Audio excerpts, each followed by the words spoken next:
Bonjour et bienvenue dans cette émission du 27 septembre 2023 de cette Web TV sur laquelle je vous propose de jour en jour une information franche et directe, sans concession ni tabou, accessible, honnête et sourcée, en vous rappelant que je suis totalement indépendant et donc libre de mes propos. Aujourd'hui, nous allons aborder la question des guerres de 5e génération dans laquelle nous sommes présentement engagés. En rappelant une première émission du 25 septembre dans laquelle j'ai présenté une définition générale de la guerre et des conflits de 5e génération, en rappelant qu'actuellement ce sont nos gouvernements dans le cadre de ce qui est connu en sciences politiques comme des crimes d'État contre les démocraties qui ont déclaré la guerre à leur population et nous avons vu au service de qui. Dans l'émission du 26 septembre, nous avons abordé un cas pratique autour de la pseudo-éducation sexuelle des enfants qui est en train de faire des ravages et qui s'inscrit dans l'agenda totalitaire en rappelant une fois de plus cette question très simple. Pourquoi ne faut-il pas tout simplement d'éducation sexuelle des enfants parce qu'ils ne sont pas mûrs? On ne va pas apprendre la linguistique à un nouveau-né parce qu'il parlera un jour. Par contre, il grandit dans un bain de langage, à un moment donné, il acquiert la possibilité de la parole qui n'est pas disponible pendant la première année, et à ce moment-là, bien sûr, on l'aide à façonner ses capacités langagières, mais avant la puberté, et en particulier dans cette période qu'on appelle la période de latence en psychologie de l'enfant, il ne faut surtout pas amener des contenus de nature sexuelle pour des enfants qui n'y sont pas prêts, qui ne sont pas intéressés par ça, et qui, au contraire, vont vivre cela comme étant un viol de leur conscience et de leurs affects. Tout ceci change évidemment avec la puberté où il y a cet éveil au monde de la sexualité et là, bien sûr, il est important que les jeunes trouvent de l'information de qualité pour répondre aux questions qu'ils se posent. Mais quand les adultes veulent amener des contenus de sexualité adultes dans le monde de l'enfant, on est dans quelque chose qui est extrêmement problématique et dommageable sur le plan du développement. Donc ce n'est même pas un problème de sexualisation des enfants, c'est un problème que l'éducation sexuelle qui est utilisée pour générer de la sexualisation des enfants ne doit même pas exister, point. L'enfance est l'enfance, il n'y a pas de sexualité à y importer. Aujourd'hui, nous allons revenir à cette question fondamentale, qu'est-ce qu'une guerre de 5e génération et dans quoi nous trouvons-nous à vrai dire? Et je ferai un petit détour par l'anthropologie, qui est évidemment une discipline très riche de ses compréhensions, en vous donnant quelques références, elles sont en anglais pour la plupart, mais aujourd'hui il existe des bons traducteurs. D'abord, les ouvrages de Keith Otterbein, qui est professeur à l'université de Buffalo dans l'État de New York. Ce sont des grands classiques de cette question, l'anthropologie de la guerre, comment les guerres ont commencé au sein de l'espèce. Ça date un peu, mais c'est bourré de références intéressantes. Et puis dans les articles récents, je vous recommande celui-ci, L'anthropologie évolutionnaire de la guerre, qui est un article paru en 2020 et qui résume extrêmement bien cette question. Alors il faut parler du phénomène de la guerre en tant que tel pour commencer. Et en corrigeant déjà un certain nombre de perceptions erronées, parce que c'est vrai qu'en Occident, nous avons tendance à considérer que l'être humain et le patriarcat en particulier sont mauvais, et donc qu'il a inventé la guerre, alors que les autres espèces vivent de manière tout à fait pacifique à l'intérieur d'elles-mêmes, et on entend souvent dire que l'être humain est le seul animal à détruire d'autres membres de sa propre espèce. Eh bien, c'est complètement faux. Tous les mammifères le font à des degrés divers. Le taux de meurtre intraspécifique se retrouve dans toutes les espèces de mammifères, relativement peu chez certains, beaucoup plus chez d'autres, et en particulier chez les primates.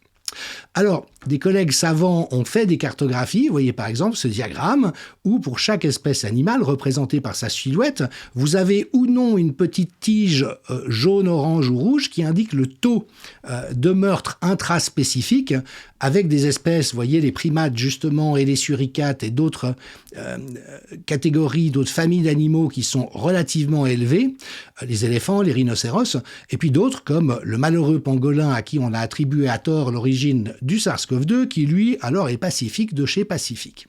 Mais quand on regarde les espèces les plus tueuses à l'intérieur d'elles-mêmes, eh bien, on voit que l'être humain est très loin en arrière, il est dépassé par tout un ensemble d'autres espèces, les pires étant les suricates. Oui, ces ravissants personnages de dessins animés qu'on retrouve tout gentils dans Le Roi Lion, ce sont des tueurs nés. Un suricate sur 5 meurt tué par un autre suricate, mais on a également donc toutes sortes d'espèces de singes, des lions de mer, des marmottes, des lions, les loups, des écureuils, des chinchillas, et des ours.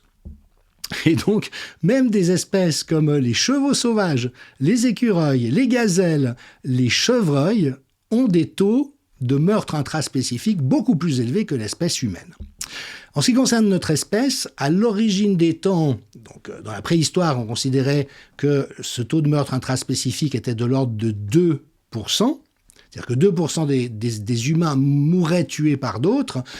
Ça a augmenté au cours de l'Antiquité, ça a culminé au Moyen-Âge où à certaines époques on a été à 12% de la mortalité due à l'homicide et ça a énormément régressé depuis. Quand on regarde les classements par État des taux d'homicide volontaires, on voit qu'il y a un ensemble de pays qui sont relativement élevés, à 60, 40, 50 homicides par 100 000 habitants. C'est longtemps la Colombie qui a été en tête, mais elle a été dépassée par le Salvador, le Honduras, le Venezuela, les îles Vierges américaines, la Jamaïque, le Lesotho, Belize, et vous voyez toute une liste. En toute queue de peloton, on retrouve des pays comme le Japon, comme l'Islande, Singapour, le Qatar, la Norvège, Bahreïn, la Suisse, les Pays-Bas, la Chine, l'Espagne et le Portugal. On est à peu près à 1 homicide par 100 000 habitants. Et puis, la France, me direz-vous, elle se situe en 171e position, avec un taux donc, qui est quand même 1,7 plus élevé qu'un pays comme la Suisse, mais enfin qui reste relativement modique par rapport à l'ensemble de la planète. Donc la violence intraspécifique n'est pas limitée à l'être humain, ça fait partie du monde naturel. Et je ne sais pas si vous êtes au courant, mais la guerre elle-même fait également partie du monde naturel. On la retrouve chez d'autres espèces, en particulier chez les insectes sociaux, les termites, les abeilles, les guêpes, les frelons, les fourmis, livrent de véritables guerres entre fourmilières, mais avec des stratégies qui sont tout à fait comparables à celles de nos armées. Invasion territoriale, champ de bataille, attentats suicides, utilisation d'armes de guerre. Oui, on retrouve ça chez les fourmis. Donc à l'époque où le Temps faisait encore du journalisme et non pas juste de la propagande, il y avait des articles intéressants à ce sujet. Mais évidemment que ce qui a changé la donne, c'est l'utilisation de la science. Paul Valéry avait eu cette terrible phrase au sortir de la Première Guerre mondiale « Il a fallu sans doute beaucoup de science pour tuer tant d'hommes, dissiper tant de biens, anéantir tant de villes en si peu de temps. » Et donc il existe une science de la guerre qu'on appelle la polémologie. J'aime beaucoup ce site du Centre national de ressources textuelles et lexicales pour aborder le sens et l'étymologie des mots. Et donc, vous voyez, le sens de la polémologie, la définition, c'est l'étude scientifique de la guerre considérée comme phénomène psychologique et social.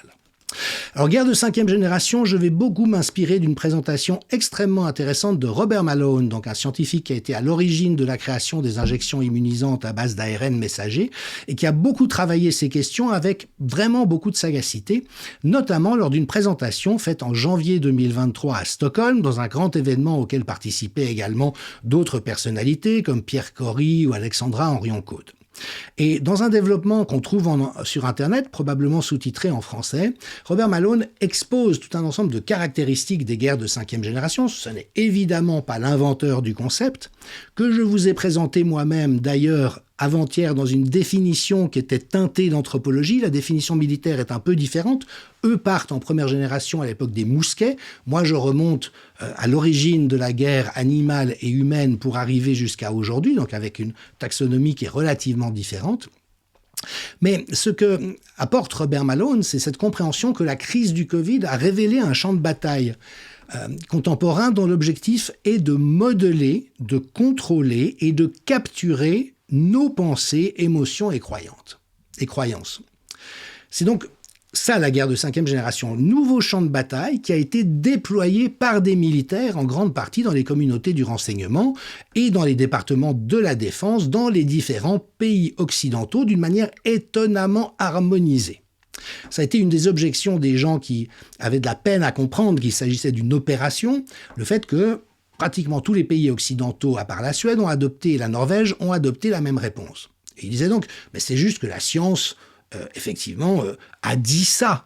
Sinon, il n'y aurait pas quelque chose qui unanimement irait contre la science. Oui, sauf que c'était organisé dans les coulisses de manière différente.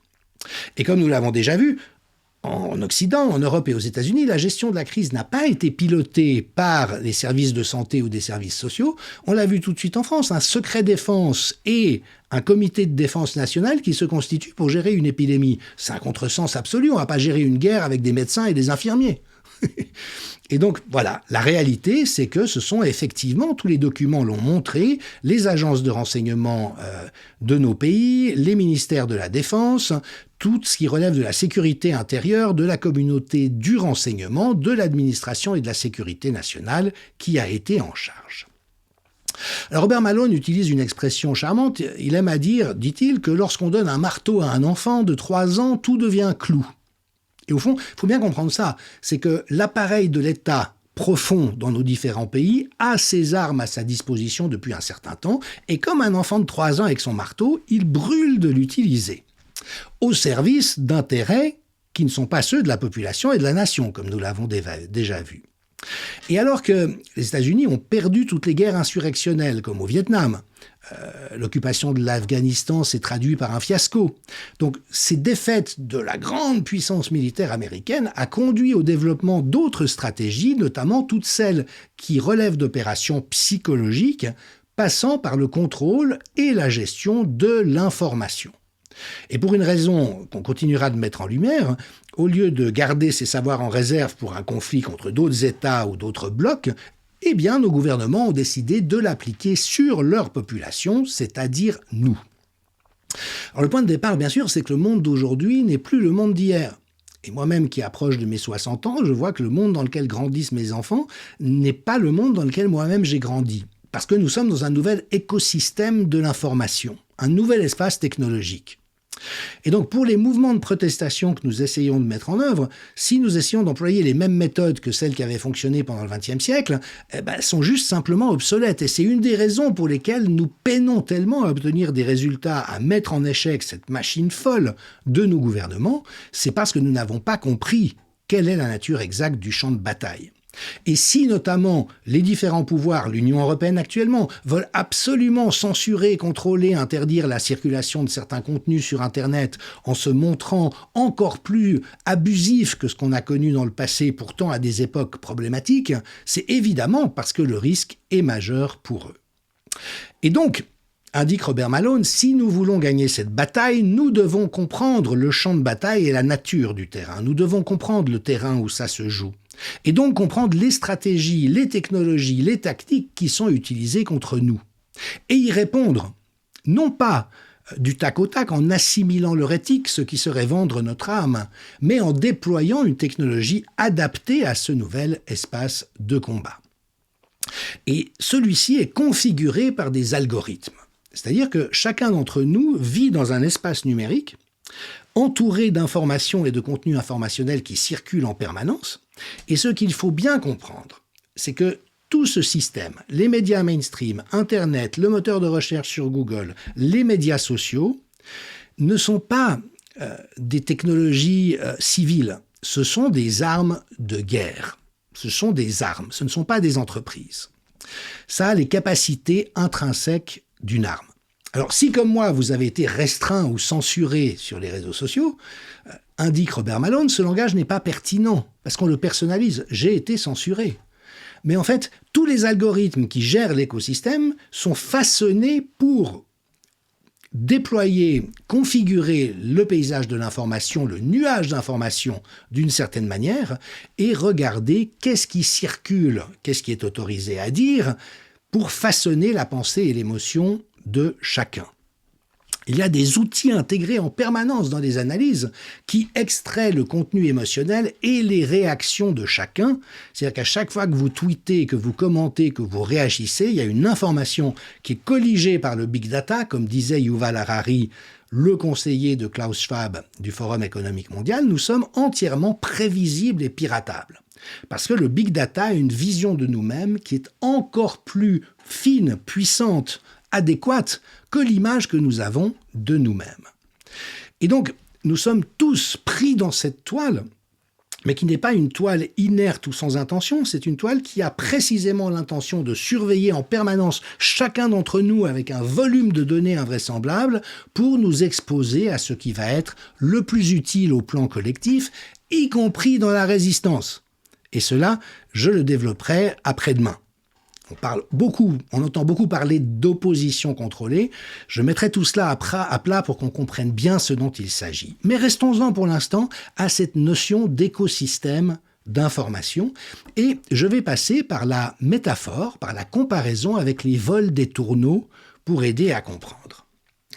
Nous connaissons tous ces nuées d'oiseaux qui existent sous nos contrées entre novembre et février, avec des dizaines et des centaines de milliers d'individus qui se coordonnent dans des balais aériens absolument étonnants qu'on appelle des murmurations, et avec comme caractéristique qu'il n'y a jamais de collision entre les étourneaux. Si c'était complètement chaotique et aléatoire, il y aurait des pluies d'étourneaux qui se seraient assommés les uns et les autres, alors qu'on voit au contraire qu'il y a une coordination extraordinaire.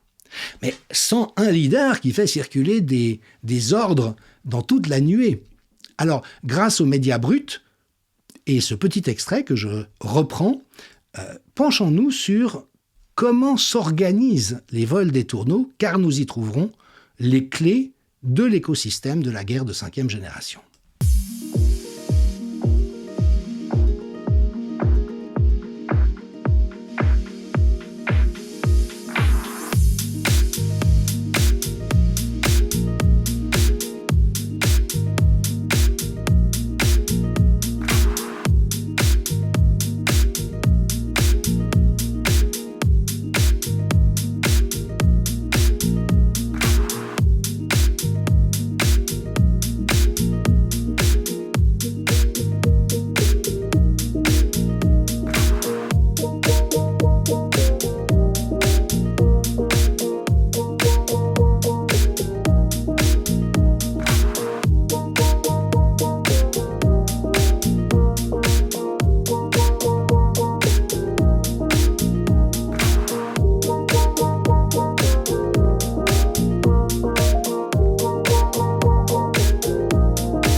Alors une comparaison évidente qui est très intéressante, c'est qu'il n'y a pas de marionnettiste ou de directeur en chef de la dérive globale que nous sommes en train de voir. Robert Malone pose la question, qui est le marionnettiste à l'origine de la crise Covid telle que nous l'avons vécue? Qui est le maître des marionnettes? Est-ce que quelqu'un le sait? Est-ce que c'est Klaus Schwab? Non. Est-ce qu'il y a quelqu'un au-dessus de Klaus Schwab? Alors qui est-ce? Est-ce que c'est Joe Biden? Est-ce que c'est Anthony Fauci? Non, ce sont tous des substituts. Donc en réalité, nous ne savons pas qui gère le message propagé, et c'est ça la guerre de 5e génération. Alors bien sûr, il y a des personnalités en vue, comme Bill Gates, qui, comme le rappelle Christian Dubuis-Santini, sans avoir étudié la médecine, sans la moindre idée ce qu'est un être humain, ni même un organisme vivant, sans aucune compétence ni qualité, le bailleur de fonds de l'OMS, des universités, des médias, il arrose tout le monde. Illettré milliardaire psychopathe dicte au gouvernement du monde sa politique de santé publique. Donc ça pose problème, mais on sait bien que c'est pas lui qui orchestre tout ça. Et donc, souligne Malone, au cours des 3 dernières années, les gouvernements occidentaux, les organisations non gouvernementales, les organisations transnationales, les sociétés de l'industrie pharmaceutique, les médias et les sociétés financières ont coopéré par le biais de partenariats publics-privés, ce qui est un euphémisme, je l'ai souvent rappelé, pour désigner le fascisme, la collusion entre les États et les grandes entreprises, afin de déployer l'opération psychologique et de propagande harmonisée à l'échelle mondiale la plus massive de l'histoire. Et donc, au cours des 3 dernières années, nous avons été soumis à une campagne de propagande la plus massive, harmonisée et coordonnée à l'échelle mondiale de l'histoire du monde occidental, point final. Avec cette campagne, les gouvernements de nos États ont retourné contre leurs propres citoyens, c'est-à-dire vous et moi, des opérations psychologiques, des stratégies, des tactiques, des technologies et des capacités de niveau militaire mises au point pour les combats militaires modernes. Ce sont des faits qui dérangent Le monde que beaucoup d'entre nous croyaient exister n'existe plus, s'il a jamais existé. Et c'est pour ça que la plupart des gens sont tombés dans le médiavers, dans cet univers fictif, dans cette hyper-réalité. Ils habitent un monde qui n'existe pas, mais dont ils sont convaincus qu'il existe. C'est un délire collectif. Et c'est exactement les processus du vol des étourneaux qui sont utilisés. C'est-à-dire que chacun d'entre nous est bombardé en fonction de notre profil, les résistants comme les covidistes, pour être influencés d'une certaine manière et s'assurer que le nuage de l'opinion publique et de la mentalité collective reste orienté dans la bonne direction. Et de ce point de vue-là, oui, même nous, qui sommes de bonne foi des résistants, participons, ou plutôt sommes compris, sommes inclus dans cette manipulation, à notre insu bien sûr, et c'est pour ça pour l'instant que nous patinons dans l'opportunité de les mettre en échec. Nous en resterons là pour aujourd'hui. Demain, nous approfondirons cette question-là. Et donc, dans la 5e émission de cette série, nous aborderons la question de l'opposition et de l'opposition contrôlée. Merci. À demain.